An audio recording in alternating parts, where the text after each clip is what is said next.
Sir, Uttar Pradesh में rally के बाद में आरोप लग रहा है कि आप मानवर कांशीराम के मिशन को, जो उनका मूवमेंट है, उसको कमजोर करने का काम कर रही है, खासकर बीएसपी की तरफ से आरोप है।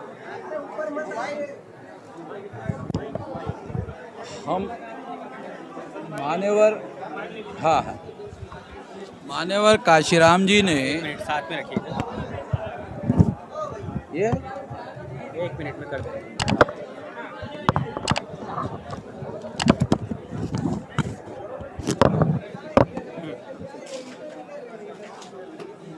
मान्यवर काशीराम जी ने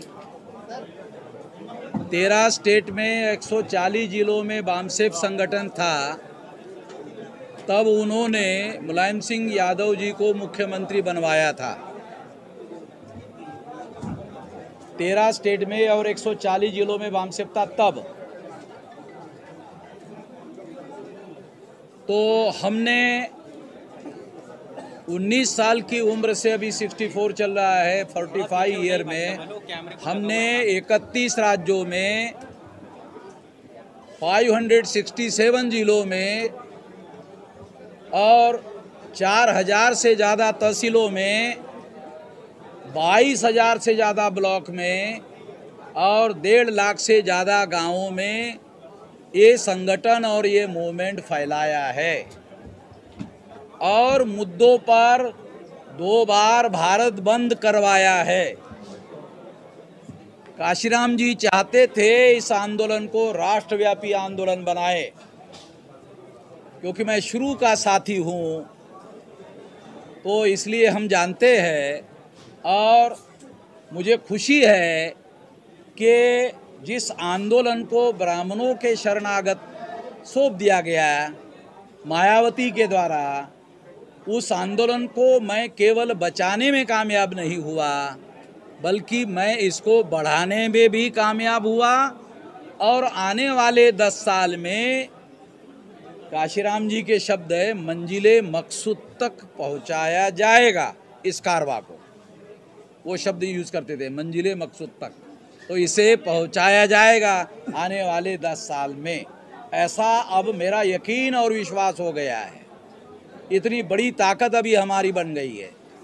तो इसलिए जो लोग आरोप करते हैं, उनके पिछले चुनाव में 19 एमएलए चुनकर आए, हमने एक भी नहीं हरवाया। मुझे बहुत दुख हुआ, मेरी वजह से एक तो हरना चाहिए था बहन जी का, मगर मेरी वजह से एक भी एमएलए बीएसपी का नहीं हारा, दूसरे लोगों ने हरवाया। और 19 में से 12 लोग छोड़ के चले गए, वो भी हमारी वजह से नहीं गए।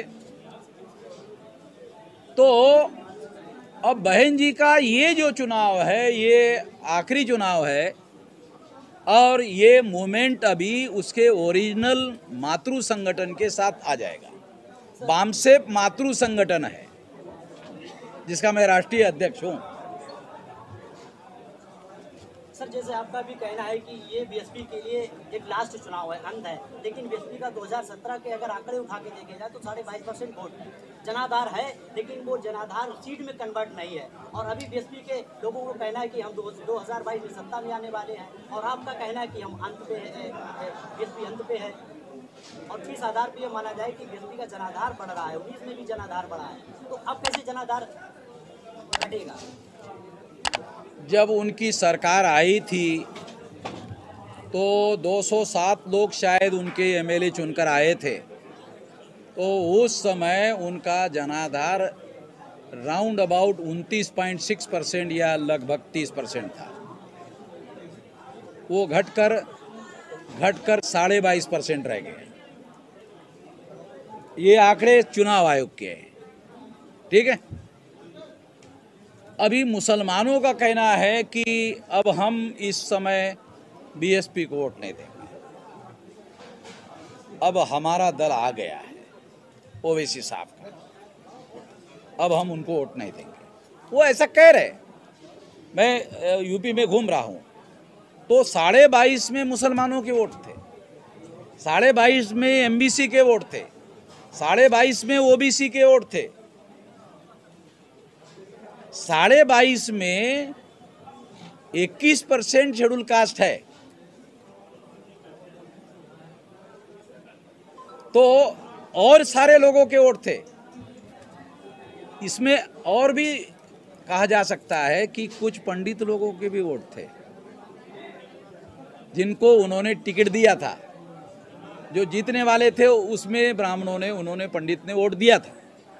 ये रियलिटी है, इस बात को मानना पड़ेगा। तो अब की बार 5 साल की सरकार में मायावती ने शेड्यूल कास्ट के विरोध में भी ऑर्डर निकाले। रिजर्वेशन इन प्रमोशन का मामला फैसला करने लायक था। सुप्रीम कोर्ट ने कहा सरकार चाहे तो रिजर्वेशन इन प्रमोशन दे सकती है, मगर सतीश मिश्रा जी ने मायावती को कहा बहन जी सर्वजन नाराज हो जाएगा, सर्वजन नाराज हो जाएगा। तो सर्वजन को नाराज ना होने के लिए reservation in promotion schedule caste के लोगों को, ट्राइब के लोगों को बहन जी ने नहीं दिया और एट्रोसिटीज एक्ट को कमजोर किया। आजकल मायावती हमारी वजह से एट्रोसिटी एक्ट के बारे में बोल रही है, नहीं तो बोलती भी नहीं थी। शायद आप लोगों ने ध्यान नहीं दिया कि मायावती कभी भी एट्रोसिटीज के रेफरेंस में बोलती नहीं थी। पहली बार आजकल वो ट्वीट करती है यहाँ अत्याचार हुआ, सरकार ने ध्यान नहीं दिया, ये नहीं हुआ, वो नहीं हुआ। वो हम लोगों की वजह से ध्यान दे रही है। बीएसपी के लोगों को हमारा वामन मेश्राम का धन्यवाद करना चाहिए कि तुम लोगों का ध्यान मेरी वजह से वो दे रही है। अभी बहन जी का जो खबरें आ गई है, करोड़ वाला जो टिकट बिकता था वो लाख में आ गया और जिन्होंने 3 करोड़ में लिया था वो बोल रहा है मेरी रैली देखकर अरे गया मेरा पानी में चला गया, अब तो जीतूंगा नहीं, तो मुझे वापस मांगना पड़ेगा। अब तो लाख में आ गया और वापस मांगना शुरू हो गया।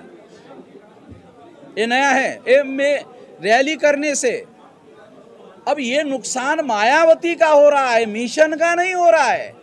मिशन तो आगे बढ़ रहा है। सर क्या जो है एमआईएम से गठबंधन करेंगे? एमआईएम से गठबंधन करेंगे? देखो हम लोग बीजेपी को परास्त करना चाहते हैं, तो हम राक्षस के साथ भी गठबंधन कर सकते हैं। तो क्या बीएसपी के साथ अब राक्षस से बड़ा है वो वैसे नहीं है ना, ज्यादा से ज्यादा राक्षस। हम तो राक्षस भी नहीं मानते, मगर हम बीजेपी को परास्त करने के लिए राक्षस से भी समझौता करना चाहते हैं।